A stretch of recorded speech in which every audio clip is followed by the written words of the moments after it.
Good evening and welcome to Zoom In on a Fresh Conversation. Thank you for being here again on Monday night and joining us. Today is a very special day. I have three ladies in the season of Easter and Passover and Good Friday. Did not find it robbery to be able to come on and talk about what it means to be single and saved in 2020.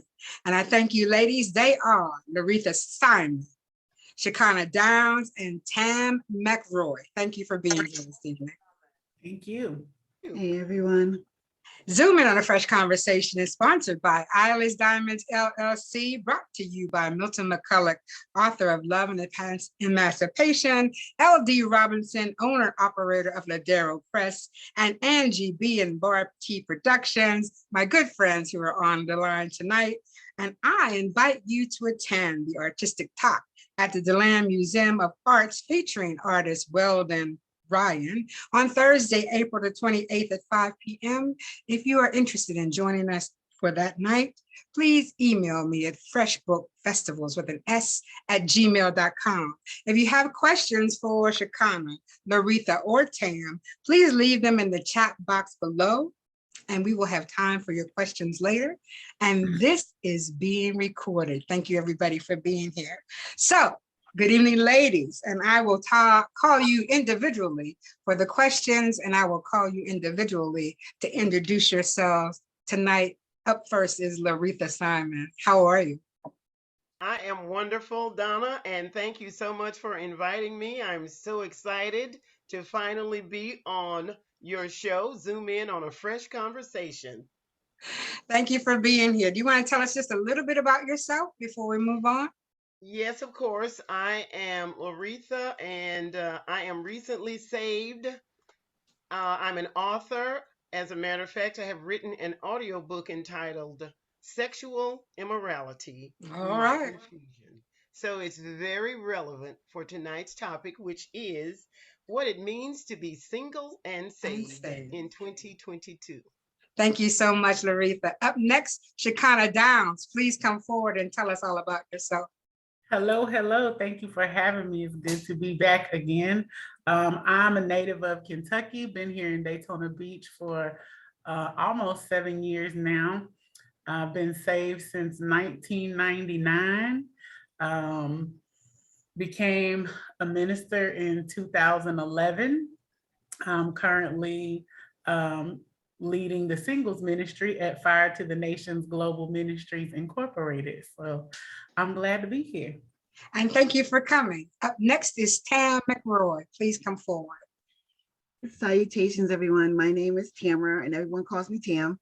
I'm super happy to be here. I go to Newborn Fellowship of Orlando, which is in Castleberry. I am originally from Brooklyn, and I'm actually studying to get my evangelism certification. And so I'm super excited.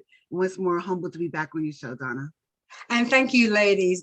Some of you were with me way back on the radio show in Daytona Beach. So I thank you for taking the time to come back. So our first question, are you ready, ladies? Yes. Here we go. You are single and saved, but are you ready for a relationship? If you are, why are you?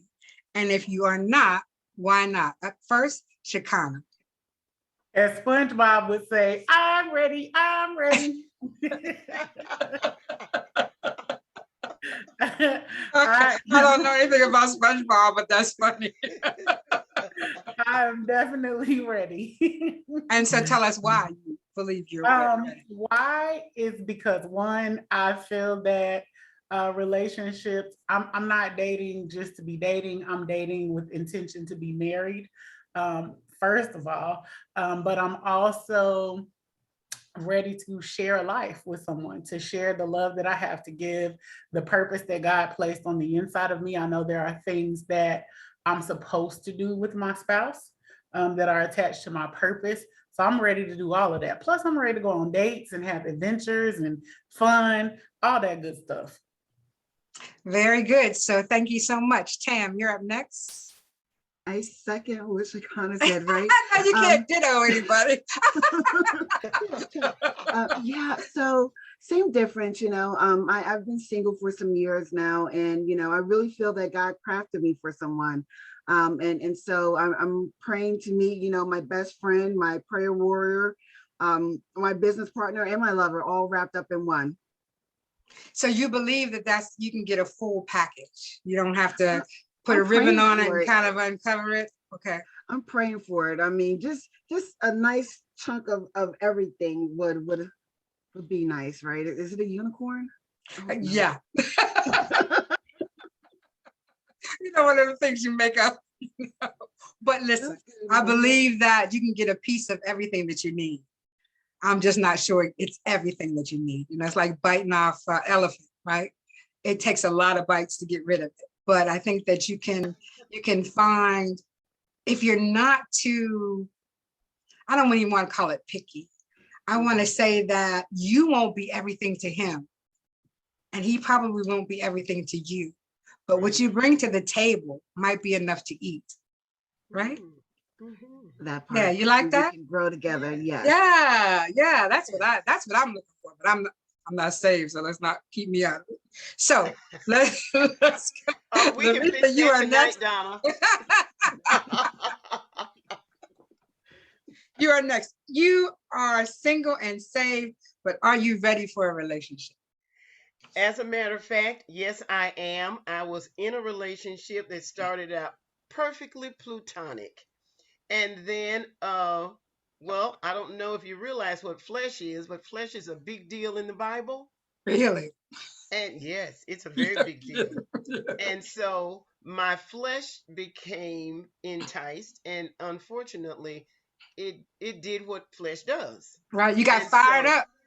yeah, it got me fired up. Exactly. That's exactly right, Donna. So I'll Yeah. save the rest for the rest of the show. Okay, very good. Well, I'm glad that you guys are willing to Hmm. be in a relationship. There's so many of us who are not. We find 10,000 reasons not to bring somebody into our lives. So I'm really Right. glad that you're open for that. Hmm. The next question is, what was your journey like to becoming saved? And Tam, you're up first. Uh, it was a breaking point in my life, had been through a lot of crazy things that I put myself through, and it was pretty much surrendering to God, like fix it, fix me, and deciding to go ahead and take that walk. And I thank God for it. It hasn't been perfect, not at all, not by far. And Lord knows I'm still a work in progress. But going back to 2015, I am certainly a different, not even 2005. 2005, yeah, I'm a different creature. And so was there a pivotal moment? Now, everybody says you're in the dark before you come to the light, right? Can you tell us about that pivotal moment? And if it's too private, you don't have to. But was there a pivotal moment when you woke up and said, this is enough?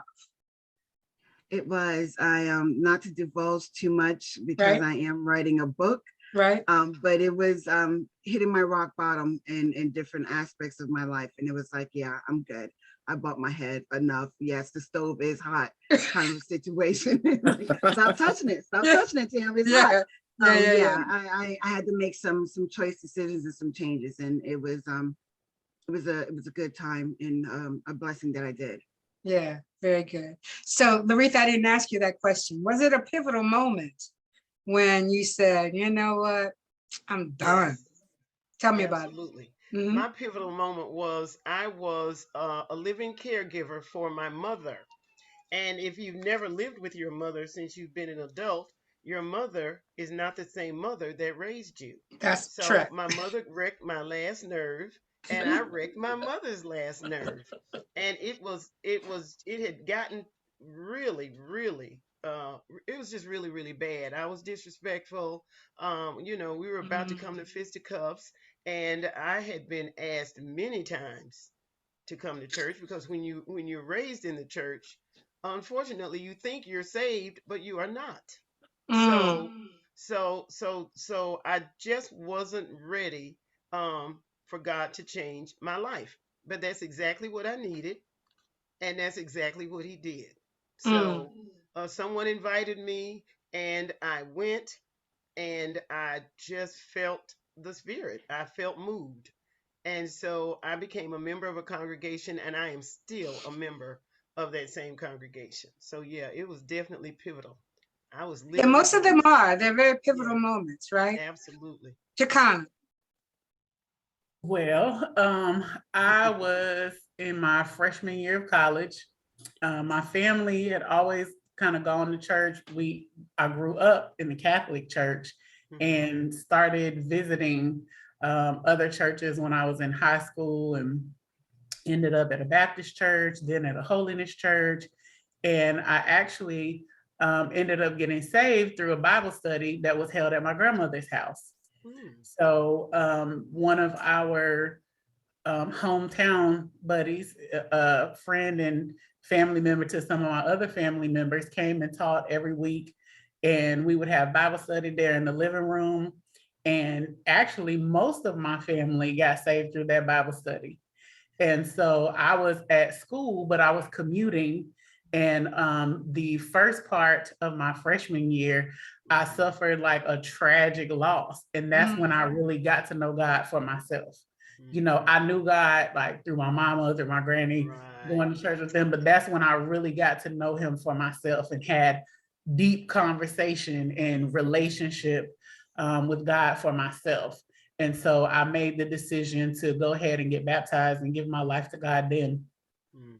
Yeah, sometimes it takes that pivotal moment. You know, someone dies or someone near dear to you hurts you, right? And then you have to understand that you have to dig out from, I call it the hole that Alice in Wonderland lives in. Mhm. Dig out from there and, make it better, right? So the next question is there anyone you can look back on and say, he was the one in clear view and I missed it? I'm going to give that question to you since you're here. Not exactly that moment. I didn't miss it. You did miss it. No, I didn't miss it because I knew and he knew. We knew immediately almost, but he was the tragic loss. Fast forward though to 5 years later, and I met another gentleman who happened to be one of his friends, and we connected and had this crazy chemistry, and we talked and got to know each other. And he was having all these dreams where God was showing him his wife Mm. was me, but he hadn't seen me except for pictures of me from 5 years previously. And Mhm. so he was describing me in my physical state, my emotional state, my spiritual state, and everything, but he didn't know it was me. Our mutual friend was like, hey, you got to tell Chaconna this dream you're having. And so he told me, and I was like, Oh my God. he talk about me. That's me. But I was quiet because I was like, God, if this is who you have for me, you have to reveal it. I can't say anything. You've got to reveal it to him. So fast forward through the whole situation, he was praying for a distraction, got it, and then was about to propose to the distraction, and God revealed to him that the wife he had been showing him was me. Well, Mhm. he was still caught up in his distraction and couldn't get over that. So Right. he missed Yeah. out, married the distraction, and was kind of miserable after that. So that's his loss. Yeah, Didn't distraction, you know we that? we're always looking for that bright, shiny object, right? And then you get it and it burns your hand, right? Yes. So yeah. So thank you so much. Tam, you're up next. Um, Is there anyone you can look back on and say, he was the one in clear view and I missed it? if I did run across that person, chances are I was in a drunken stupor. So I Oh, totally missed it, right? Like you really missed it, understood. didn't even Yeah. know it was happening. Right. But to be honest, I can't even say that I've actually ever been in a healthy relationship. So I don't know that I have truly, encountered that individual for the most part. So I would say my in answer is no. I don't think so because if that individual was the one, then despite whatever headspace I may have been in, we would have worked through some things and there would have been a firm recollect of them. Yeah, yeah. It's hard to see anything through Tanqueray, and I don't know. I don't know that by, because of personal experience. But Tanqueray will make you not be able to see. That So part, I do yeah. understand. Yes. Loretha, the question is yours. Well, I can say for sure that I missed the one. As a matter of fact, I got pulled over once by a cop. He told me that one of my tail lights was out, and he asked me where was I going because I just seemed to be sort of going around in circles, right? Well, the one that got away was getting married, and of course, I Wow. wasn't invited to the wedding, but we'd had these flings, you know, really great flings, but I was not whole. It would not have worked out. I guess he figured that out himself. And so I told the officer that the one that got away was right over there in the garden getting married. So yeah, and you just sort of seem to know, but it would not have worked out, Donna. Most of us have that moment where Mm, we have, I thought it would have been me, mm, right? The song, yeah. I thought it would have Mm, been me. Yeah. We've all had those moments. But I must say, the moment that I had, I'm glad I didn't have it. exactly. You know what I mean? So, Yes. God was just taking you away from a Mm-hmm. situation you shouldn't have been in the first place. So, Mm-hmm. okay. Were you saying something, Tam? I Go was ahead. asked, so Loretha, you were there doing donuts in the parking lot of the wedding? Not Practically, donuts, but yes. Practically, yes. yes. Because we had been very, very close. But I mean, I knew he was really involved with this young woman. But she's turned out to be a really wonderful wife for him. They just needed to be together. Trust me, Tam. You know about Fired Up. My testimony is in Fired Up. I was a garden tool, and it was not going to work. I didn't have a clue how to be a wife. I Right. mean, not one clue. Not I That's one didn't true. know clue. what submission was. I didn't know what God thought. I didn't know He honored marriage. I didn't have a clue. So you dodged a bullet. Yep. In your conversation of being saved, one of the first conversations that you have with a potential mate, Hmm. if yes, what do you say to that person in the first, let's say, 2 dates about your being a saved person? Since you're on deck, I'm going to give you that question. For So me, you're on date, Loretha. say you're on date 2, yes.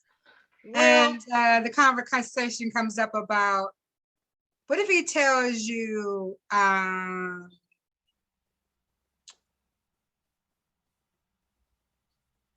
don't believe in religion as a state, right? I know you're sitting there saved. mm-hmm.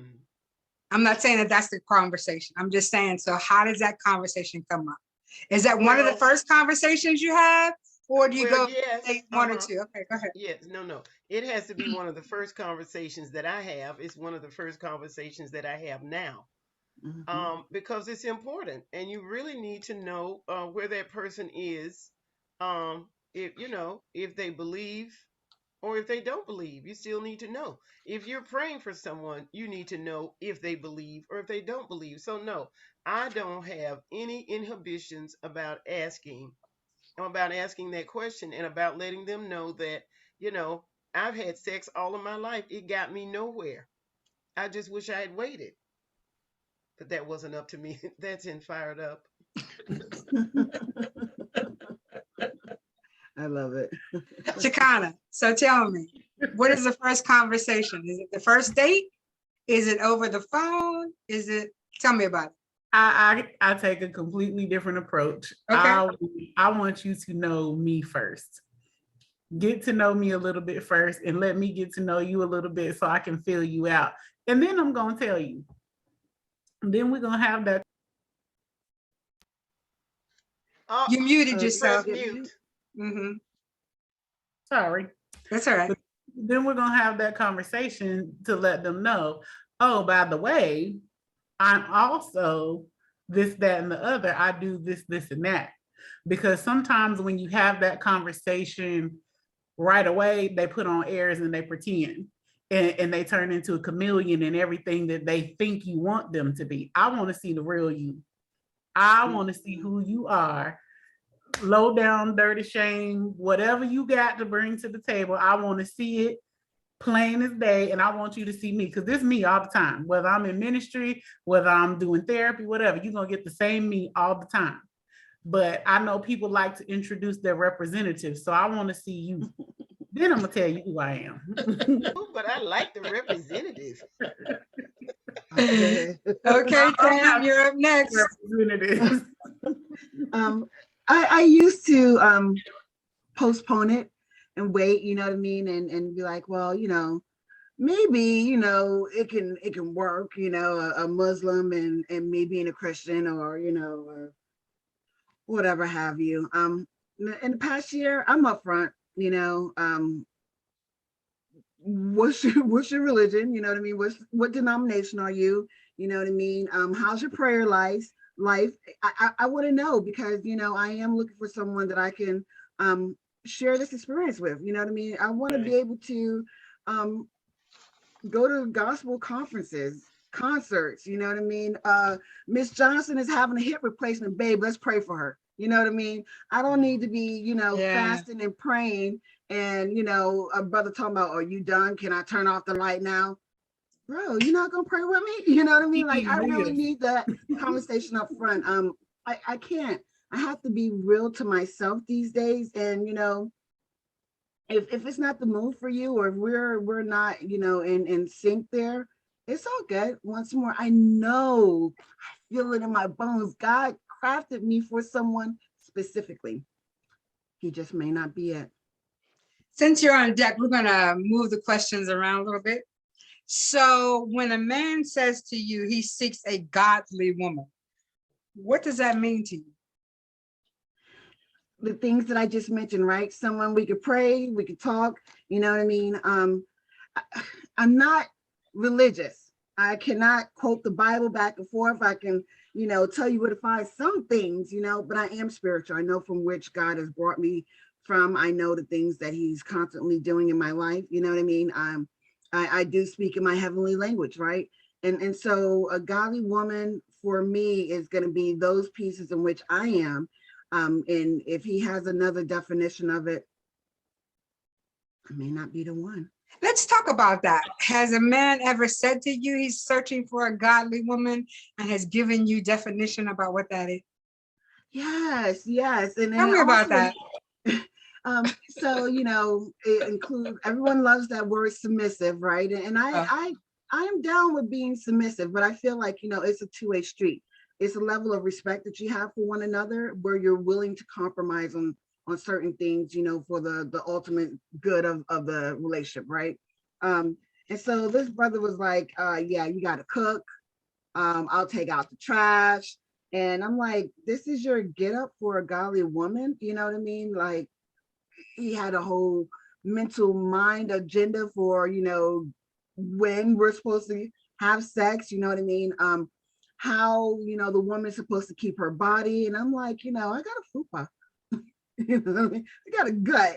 And you know what I mean? So like this, it was just clearly, not the move. And I am, I really struggled with self-esteem for various reasons in my life. But these days I'm like, yeah, I'm good. I'm not gonna, submit myself to, your objective type of thinking. And it's Right. not a good fit for me. You know what I mean? Right. If it's vibing well with me, you making my skin crawl. I'm not doing it. Yeah, I like that. Loretha, Well, what is your I don't. response to a man who says, I want a godly woman?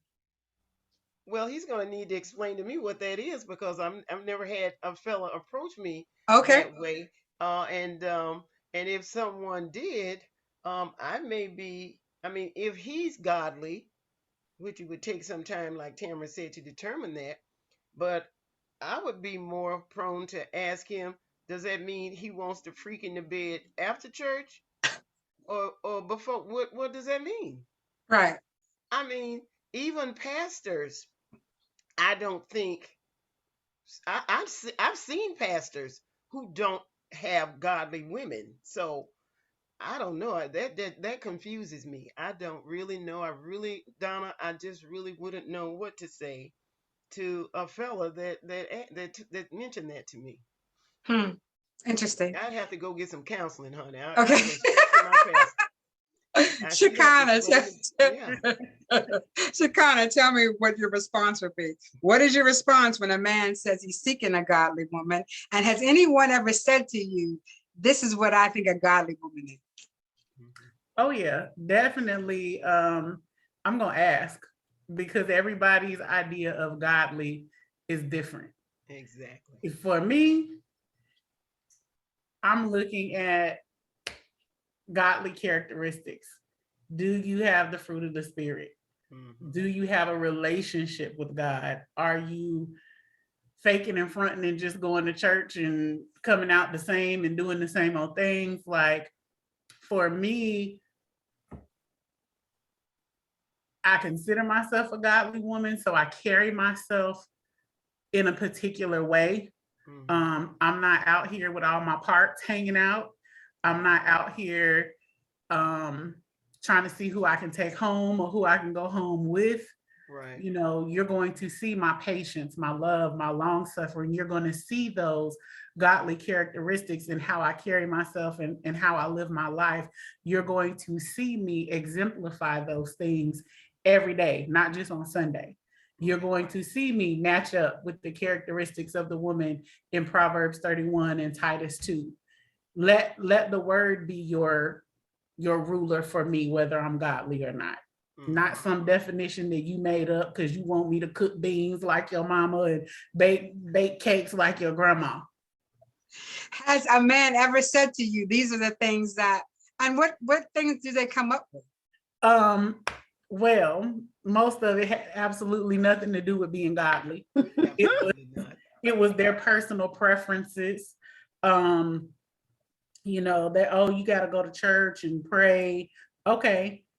Their list let me know that they weren't even a godly man because they had no idea what it meant to be godly. So I was like, next. Yeah. Come on now. Yeah. Yeah.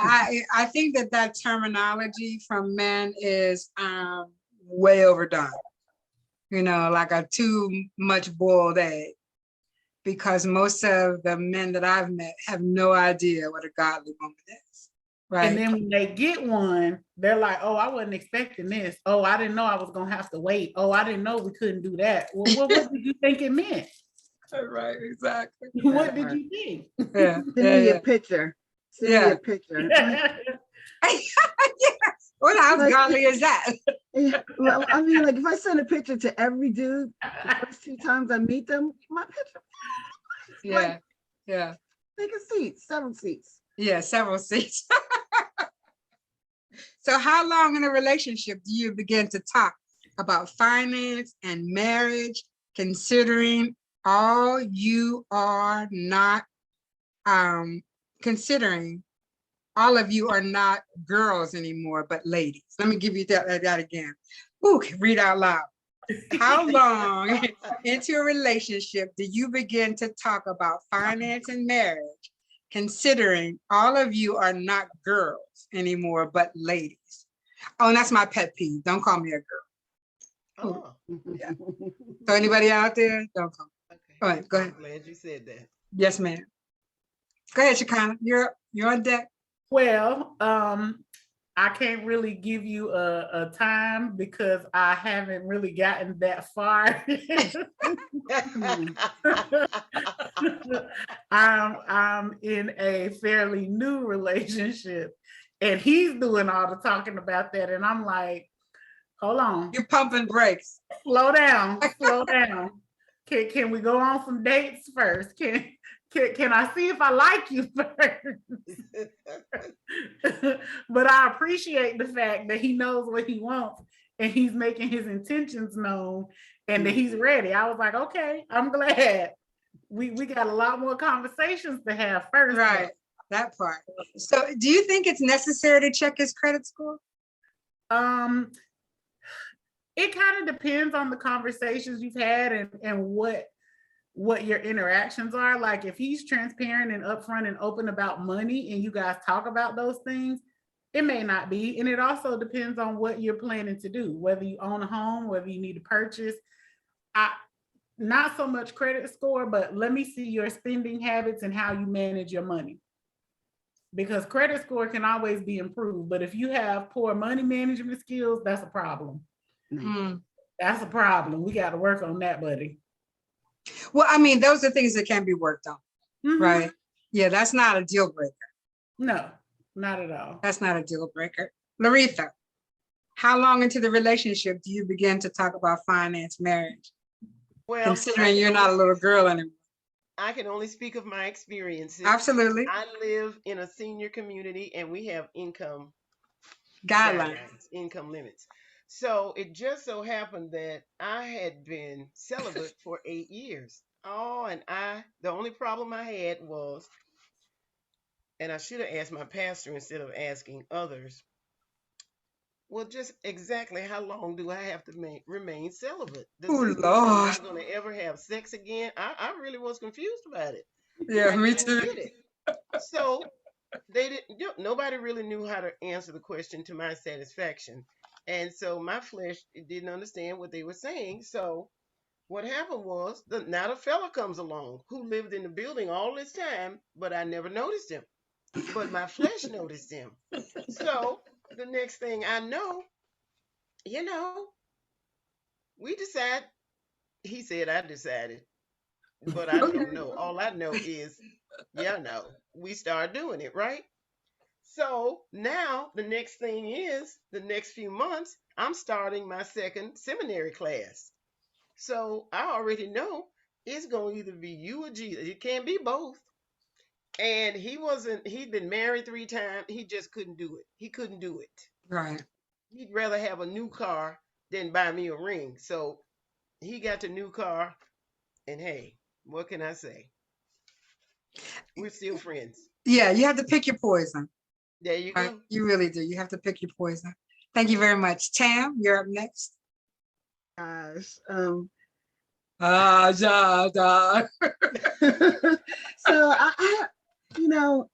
I'm on dating sites. So I I have my whole profile of what I am and what I like and what I'm looking for. And and we get to a conversation. I want to know, I'm dating for a purpose, you know what I mean? I'm not trying to with rush intention, like Loretha said, or Chaconna said. Not trying to rush into it. I have learned from talking with other brothers that it is okay to have a conversation about money, because I've been asked, you know what I mean, about my spending habits and credit score, and so I've started doing the same. Right. I even at one point had a brother send me over his pay stubs. Well, he was a veteran. So I wanted to know what was his monthly income. I asked him and he was willing, and out of respect, I did the same. Gave him a list of what my monthly budget is and so forth. Yeah, I'm grown. I have grown girl questions and grown girl needs, you know what I mean, and so forth. And I want to make certain that we're going to be evenly yoked. I don't want to take on a big chunk of your debt, and I wouldn't dare have you do the same for me. So yeah, I've learned, and it's okay as well with my soul to have those kind of conversations. Right, upfront. Okay, so this is the question that gives everybody a little bit of pause. Now let me take a moment because it's a long one, right? Yeah. Sexual sin in and of itself has never sent anyone to hell any more than a person's morality can secure him or her a place in heaven. Right. Why do you think it is so important to try to abstain from sexual involvement when going to hell is truly for the person who has not converted, not the person who has decided to have sex? Do I need to say that again? Or, you guys got the question. So Loretha, you're on deck. Go ahead. No, you don't need to say it again. understand the word, and you have a relationship with God, who sent his son Jesus to sacrifice his life for us so that we could be saved and have salvation, then you understand sin is sin. It makes no difference what you do. Sin is just sin, and God judges it all the same.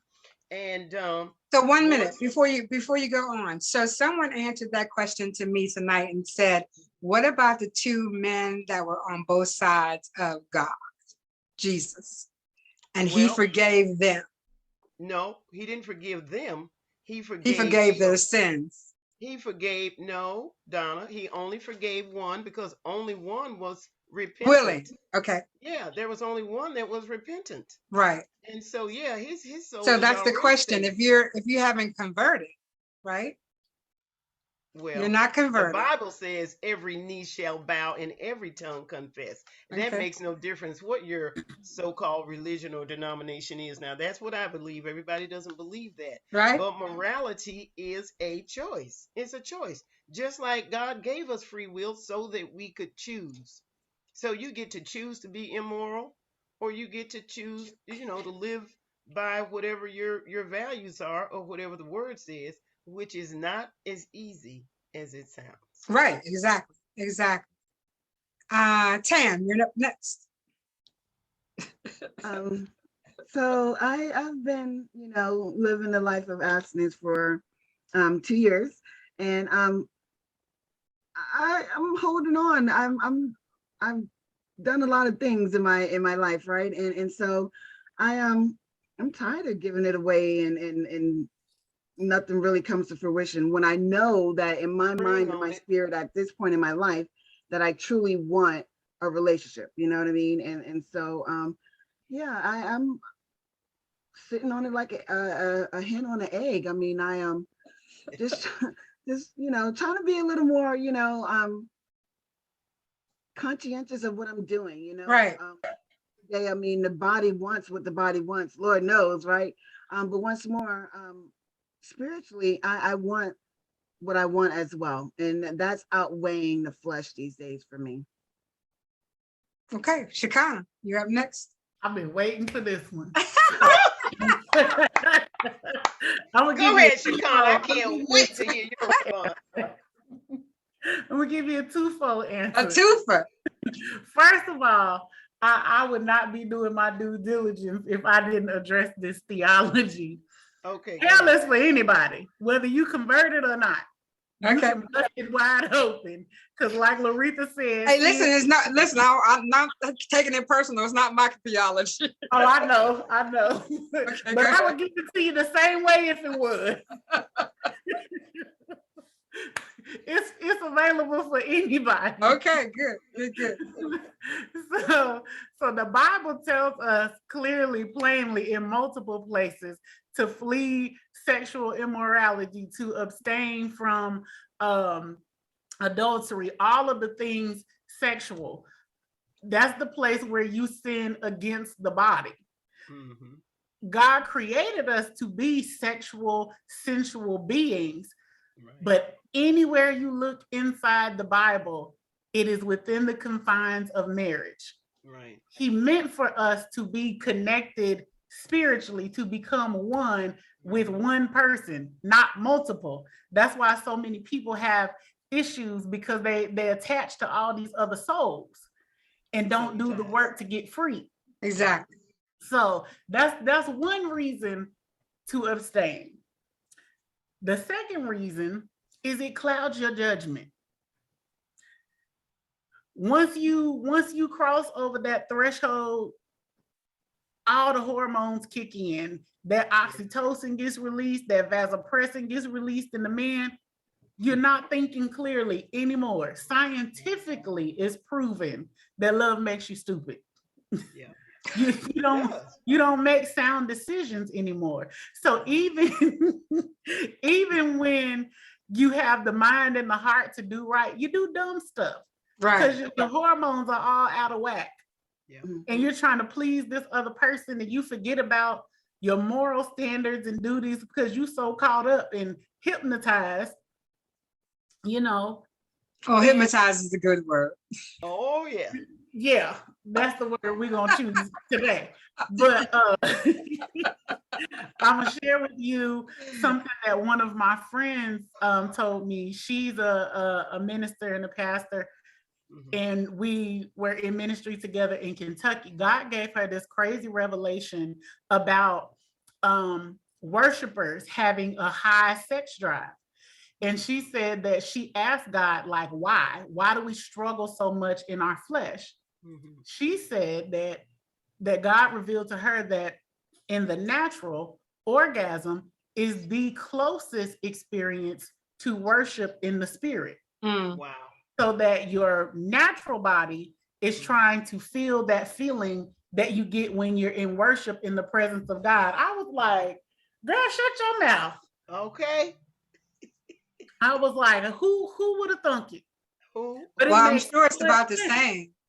It made so much Yeah. sense. Yeah. Wow. It's like, You do have an out of body experience, you know, when you're, yeah. yeah. You can A explain level of spirit euphoria, huh? Right. It is to a certain extent. Wow.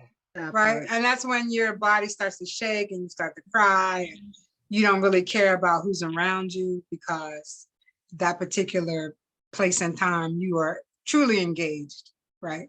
So You're yeah, that makes hypnotized. sense. You're truly hypnotized. Yeah, that really does make sense. So thank you, ladies. That wasn't as hard as I thought it Oh. would be.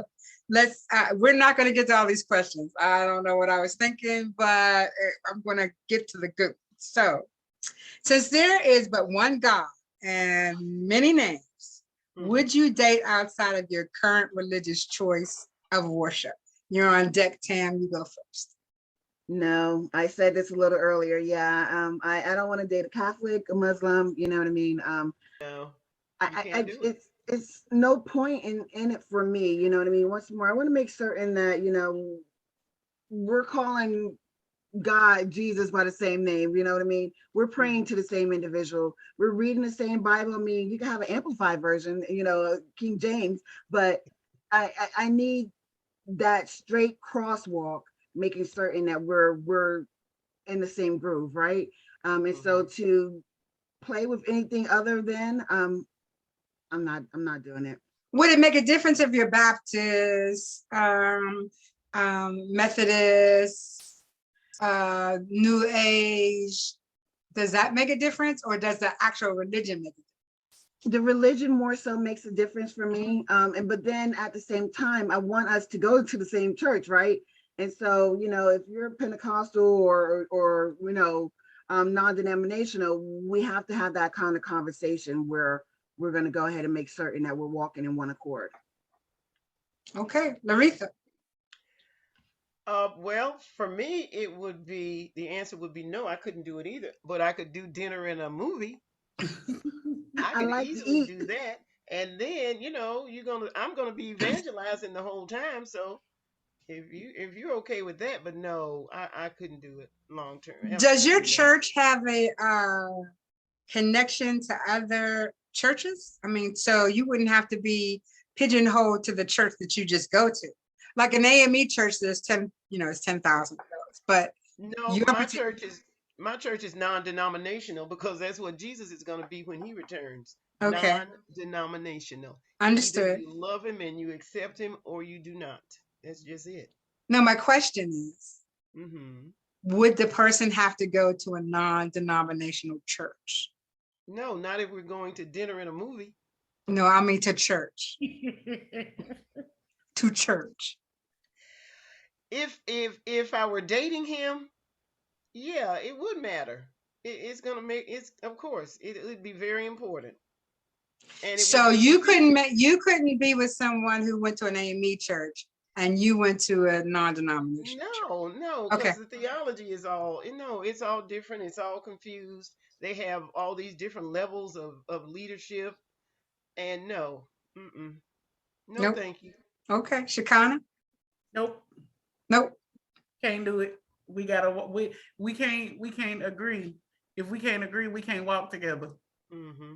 So, Yeah. Okay, there's a question in the chat. I'll try to get back to that. Alrighty. So your church is what? mine, Mhm. It's non-denominational as well. Okay, okay. So are there different levels of non-denomination? What do you mean levels? I mean, everybody can't just be non-denominational, right? Are there, But it isn't. okay, that's it? Okay. It- So you it- could go to a non-denominational church in Flagler, right? Or Deltona, and it would be the same.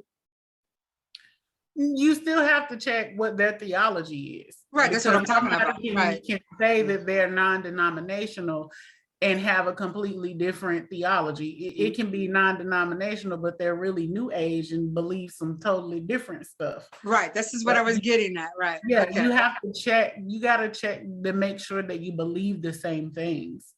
For me, and let me speak for me. We gotta believe the same thing. Absolutely. Since I have you on deck and we are fast running out of time, give me 5 things you would like to see in a potential partner. He's gotta have a relationship with the Lord. He's gotta have the fruit of the Spirit. He has to be a man of integrity, someone who's family oriented, and someone with a great sense of humor for me, because I like to laugh. Yeah, me too.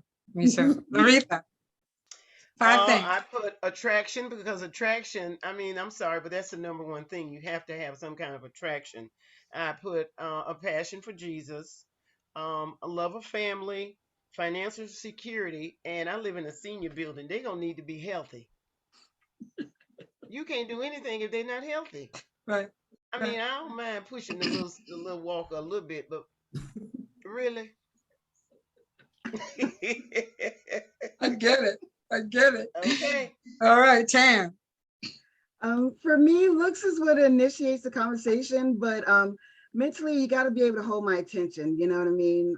Talk to me about, dividends, about investments. Talk to me about just anything. I am probably more hypnotized with that than I am with anything, right? Spiritually, very important. You got to be articulate. I want you to be able to be okay with having a suit or two in your closet, and be able to rock a pair of kicks and a fitted hat on one of those. Praise the Lord, right? And then you have to have some kind of financial stability. I think I said this already. I don't. I need help. I don't want to actually fully help. Do it alone. Right. Yeah. Yeah. No, we're not doing that. Not playing Build-A-Bear. Right. We're not trying to raise anybody. No. No. I agree with that. So tell us why men are not so eager to talk about being single and saved as women are. Chaconna, you're on deck. Why do you believe that they don't want to talk? I think sometimes it's just because of that whole waiting thing. Also, just the shortage of men in the church who are saved and who are trying to live a godly life. That sexual piece is usually what hems them up. Oh, it hems them up every time. And a lot of times they're not willing to be transparent like that. We'll talk about feelings, emotions, anything you throw out there. Women will talk about it. Men, not so much. They Yep. Is that your feeling, Loretha? Absolutely. It's genetics. They just, they got it, and we want it. But then once you accept Jesus, you got to figure out how you're going to separate that. And there's nothing easy about it. You have got to remain focused. I got all kinds of prayers in my bedroom and in my bathroom about resisting temptation. And so I have to decree and declare it on a regular basis, because flesh is just flesh. Right. Right. And I limit what I watch on television. I don't watch all of that stuff where all this kissing. I can't do it, Donna. Okay, I just can't do it. It's fine. I stick to TVN. I don't have a TV, so you have to. You're preaching to the choir. You see, they don't do all that in the Western. You ain't. You see what I'm saying? Give me some Wyatt Earp. Give me some Perry Mason. You ain't got to worry about all of that. Murder She Wrote. So that's too funny. Since this Right. is supposed to be about books, well, let's go to books, right? Because this is Zoom in on a Fresh Conversation, which is the Fresh Book Festival. I want to talk just briefly about you, Chaconna, particularly. You are an author. Are you a publisher also? Right? No, you're an author, right? Tell us quickly about your publishing experience, how many books you've written, etc. I have written 8 books. 5 of them are prayer series called 21 Talks. It's to get people in the habit of talking to God and having conversations. There's one for men, one for teachers, the general one for children and teens, and one for the workplace. Then I have Simple Sayings, Sprinkles of Encouragement, which was my first book. It's kind of like a devotional. And then the other 2 are for my singles. It's Until He Arrives and the workbook that corresponds with it. And there's lots of goodies in there about how to work on you while you're single, while you're waiting, if you're not waiting, whatever, how to work on you, learning how to communicate, getting your feelings together, Yeah. healing, detoxing, breaking the soul ties, all that kind of stuff. And so you're self-published? Mm-hmm. Yes. And you're working on a new book? I'm working on a mental health book, actually 2. I'm working on a self-care workbook, which is going to be available for free for subscribers to my social media and webpage, and then a larger mental health book that covers a little bit of everything, common diagnoses, coping skills, just kind of how to help yourself when you're having mental health issues. So So tell me that why. one is going to be a little while. So tell me why I would come to you. What, you got credentials of some sort? I do. I am, in addition to being a minister, I'm also a mental health counselor. I'm a licensed clinical intern here in the state of Florida, and I will be taking my exam to become an LCSW in about a month. Yeah, she got a lot of initials behind her name. A lot, yes. So thank you. Thank you so much. So Loretha, this is your first chance at being an author. Tell us about it. Okay, well, I started out with sexual immorality, my confusion. That's when I was confused about what God really wanted when it came to that. And so after that, I was able to give a testimony in Fired Up. And my Fired Up testimony is inspirational stories from 10 change makers. I just happen to be one of them. Yes. And so it's a great read. It's #1 in 4 countries, and in it I give a testimony about how I became, that garden tool, how my morals became skewed, and so it's very interesting. It's available. So you were a rake? No, I'm Yes, kidding. absolutely. Yes, the key word there is was. Hey. You was a rake? Okay, that's Was too was funny. was. So Tam, tell me about Yeah. your experience. You were in the anthology, yes or no?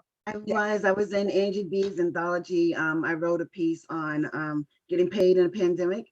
And so it was pretty much talking about, my courage to get out the boat. Despite the pandemic being brand new, in 2020, in July, I walked away from a corporate job, and God made a way. I always tell folks there was no lack. I mean, there was no lack, not at all. And so I'm very grateful of that. And right now I'm working on pretty much a long overdue bio. And so it's pretty much, Are you going to starting do out. a biography? Yes, and so it's going to be, I know, right? But it's going to talk to women about, empowering themselves, you know what I mean? Being Right. encouraged despite what you may go through, you know what I mean? Because Lord knows I don't look like what I've been through. Right. You know what I mean? I'm talking Thank about God, none of us do, right? Absolutely. peace, right? Coping Yep. skills, inspiring folks, you know what I mean? To pretty much don't think that where you are is it. There's still so much more. And I stay tuned. That's all I'm gonna say. It's And so when can we expect this new book? I'm not gonna put a timestamp on it, but believe you me, I've actually started placing it on my calendar, like Okay. must chime away 2 hours Right. today. You know what I Yes. mean? Yeah. Thing, 'cause I keep talking How about you it. do And it, Tam? You have to put it up on your vision board to make it happen. So absolutely. I have a question in the chat really quickly. Hold on, let me see what that is. Question: would you date a man that is seeking salvation and he wants you to bring him to Christ? Chaconna. No. Been there, done that. I will evangelize. I will walk you through discipleship, all of that. But dating, no. Nope. Loretha. My answer is in Fired Up, because my road to salvation is in Fired Up. It's called How I Pray, When I Pray, and then there's a roadmap that will lead you straight to Christ, which is where I found my joy. So Is yeah. that what so you're gonna yeah. tell the guy to read your book? Read them. No, first he got to buy the book. Buy the book and then read the book. Buy the book. Buy the book. I can answer whatever questions you have after that. I have so many Bibles. I got the word. I've been through 2 years of seminary. I got the Okay. word. All right. Tam? Yeah, that's a no for me as well, because there's still some struggles going on, you know what I mean? And it depends what struggles, right? But I too will just walk with them through discipleship, lead them to Christ. And Oh, so you would do that? yeah, but I mean, as far as trying to date them, you know what I mean? Yeah. I don't think that's what the question. Okay, I'm sorry, did I miss it? That's all right. No, The that's question was, would you date a man, yes, that is seeking salvation and he wants you to bring him to Christ? Yeah, no. It doesn't require I dating. wouldn't, you know, it's the same thing where, you know, you're not supposed to date someone if you're in NA or AA together, you know what I mean? It's like, yeah, you don't do that. Okay. Last two questions. And I thank you all for being here this evening. So I'm going to put them together. Tam, you stay on deck. What do you want our audience to take from this conversation? And would you please leave us with a pearl of wisdom? There's so much that you can take from this conversation. I want to say that women these days, you know, and I'm only going to speak for myself, I'm not taking it, you know. I have, you know, a certain standard in which, you know, I feel that God is holding me to. It's like, look, you know, I have these promises for you, you know what I mean? I'm gonna need you to get right and stay right, you know, and not think that you can have this and get that, you know, and notice that this hand is up higher, right? Because I want what God has for me. And I've done the short changing of it all, you know, the immediate gratification, and, you know, end up like I could have had a VA kind of situation, you know, should have had a VA. That's the one that hit you upside the head. Shoot. So yeah, that's that. And then the pearls of wisdom, self-actualization. Yeah. Bling, bling, bling. This is where I'm at, you know what I mean? And what I'm living and going through. I feel like if we live long enough, we're going to evolve. We're going to move to different plateaus, you know what I mean? And so, yeah, when you start living and breathing, you know what I mean? You do take some time for, you know, self-reflection. You know, you're going to come to those levels of self-actualization. And that's when you're supposed to make changes, not stay stagnant in what you're doing because it's a safe zone, or because, you know what I mean? It's like, yeah, no, not if you want more. You want more, you want greater, you have to do better. Right. So you have a company. You want to share the information on how people can reach you with your company? Absolutely. So I have management and consultative favor. I work with different human service providers throughout the country. These are your behavioral analysts, nonprofits, case managements, licensed clinical social workers, psychologists, and so forth. They outsource different projects, and it can be anything small, from like getting them credentialed onto an insurance panel to actually helping them build a robust community-based program. So that's the LLC, and I just launched a nonprofit. Repeat that, you know, because you're talking like you're on a television commercial. Really, really fast. So just calm down. Just slow down for us. Just yeah, I know. I'm trying to rush because everybody has to get a chance. No, So we're good. We're good. okay, Management and Consultative Favor is my LLC.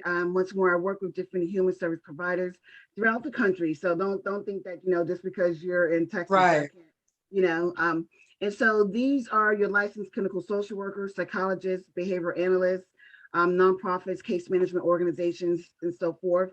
They outsource different tasks and projects. And so once more, is something like policies and procedures. I do quality and risk management litigation for them, getting them credentialed onto insurance panels, helping them with a program design for an actual community-based program. We'll build it out, put everything in place, everything down to your job descriptions for you to do your Wow. onboarding. This is what my project management consulting firm does. And then I just started a nonprofit. And so that's Management and Consultative Favors, the LLC, and Maternal Matters Favored is a nonprofit. And so this is pretty much a pass-through where we focus on international operations and helping NGOs that are specifically working with women who have perinatal or postpartum depression, and or reproductive health issues. These healthcare providers don't necessarily have the funds to carry out their mission. And I can tell you this much, I have a client in Nigeria and they provide cervical cancer screening and case management. And right now they're busting out the seams, they're using outdated equipment, and their biggest plight is finances, right? They need resources to be able to do this a little more efficiently. And so Maternal Matters Favored, we work to obtain donations, sponsorships, Yeah. grants, Yeah. and make sure that we're able to pass it on to these organizations that don't have the resources they need so that they can help these women and help to restore them to a more healthier physical and mental capacity in life. Thank you so much. So not only are they single and saved, but they're super entrepreneurs. So Chaconna, give us, you're on deck. The question is, what do you want our audience to take from this conversation? And leave us with a pearl of wisdom. To take from the conversation that you can still be saved and have a life. You can still date and find romance and fun and adventure without compromising your morals and your values, without bowing to the world's standards for dating, which is we hook up, I come to your place, you come to my place, Netflix and chill, whatever. There are people out there who have the same standards, who are willing to wait, who are comfortable with respecting your morals and values. Absolutely. Pearls of wisdom, I would say, when you are looking and dating, go for more of what you need than what you want. Because you're going to be with this, if you're dating with intention, you're going to be with this person long term. So look for the characteristics that you need. First, you got to know what you need. Right. So take the time to think about that and figure out what it is, and then look for that. Because the things that we want most of the time are superficial. Right. If you find the partner or the person that you need that has the characteristics that you need, then you have a much better chance of being successful. Right. And so how can we reach you to take part in your services that you give? You can find me on Facebook, Instagram at CJaquis, CJAQIS, as well as through email, cjaquis@gmail.com. I'm also on TikTok with Motivational Moments, and that's just my first and last name. All right, thank you very much. Loretha, you're on deck. What do you want an audience to take from this conversation? And would you please leave us with a pearl of wisdom? Okay, well, the fella that I told you, I had the little entanglement with, he lives in the building, and we have just become better friends now that, we're not distracted by the sex. And so it has really given us an opportunity to get to know each other, to spend time together. We're not stressed out about it as we were before. We went to see Babyface and Kim last week. We're going to Angie B and Barty's Mother's Day Live show together. And so it's just a wonderful thing. But if I hadn't gone through that experience, and if I hadn't been saved, I just would not have recognized and realized how valuable it was for me to maintain my chastity. And let me just say that I love your new book. It is fabulous. Thank you so much. Yeah. Yes. And so now I need a pearl of wisdom from Okay, so my pearl of wisdom is marriage and success don't have an expiration date. you. Mm. Okay, and I can be reached at volusiabusinesswomen.com. It is a brand new website that just launched on Saturday, April 16th. And my co-founder is none other than Angie B. And so it's a wonderful place for women who are entrepreneurs to be able to have an affordable website, to display their businesses and to help their businesses expand. And So to put thank you so events on the much. calendar. Oh, yes, and we have a wonderful events calendar that we're going to use to bring everyone together. So thank you for that, Donna Grayback. Okay, no problem. Thank you, ladies. We are going to end the show with 1 Corinthians 7:17. And don't be wishing you were someplace else or with someone else. Where you are right now is God's place for you. Live and obey, love and believe right there. God, not your marital status, defines your life. And thank you, ladies. And thank you for being in on Zoom and on a Fresh Conversation. And I'll see you guys again really soon. Good night. Thank you. Good night. Bye. Thank Good night. you. Thank you all. Bye, Tam. Bye, Chaconna. Bye. Bye. Good night. Bye, John Boy. Bye, Mary.